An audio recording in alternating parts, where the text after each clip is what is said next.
Antes de começar a aprender a forma de espada Tai Chi, é importante saber como segurar, como manusear e como fazer os movimentos mais básicos da espada. Ao segurar a espada, antes de realizar a forma, ela se encontra na mão esquerda, que envolve todo o copo da arma.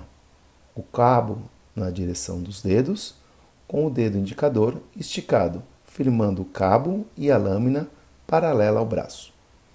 Quando a mão está para baixo, a ponta da espada se encontra na altura da cabeça do praticante e a espada atrás do braço. É importante prestar atenção para que a lâmina da espada não encoste no braço ou nas costas, pois, em uma espada de verdade, pode provocar cortes.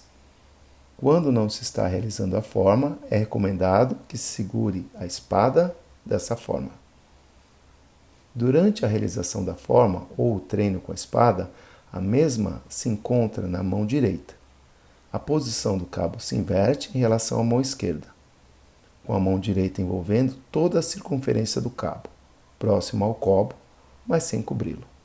O polegar não pode subir na direção da lâmina, ficando alinhado com os demais dedos.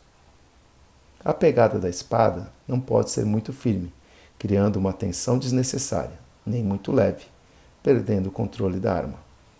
Ela precisa ser o suficiente para manter a espada firme, porém permitindo movimentos suaves. Costuma-se associar o manejo de espada com a mesma sutileza da escrita oriental, com a ponta da arma se assemelhando à ponta de uma pena. Os movimentos realizados com a espada são feitos a partir do punho para os movimentos curtos e a partir do cotovelo para os movimentos médios e a partir do ombro para os movimentos mais amplos. Com a combinação desses 3 pontos de articulação, é possível fazer uma enorme quantidade de movimentos com a espada, realizando inúmeros golpes, sejam eles circulares, retos ou uma junção de ambos.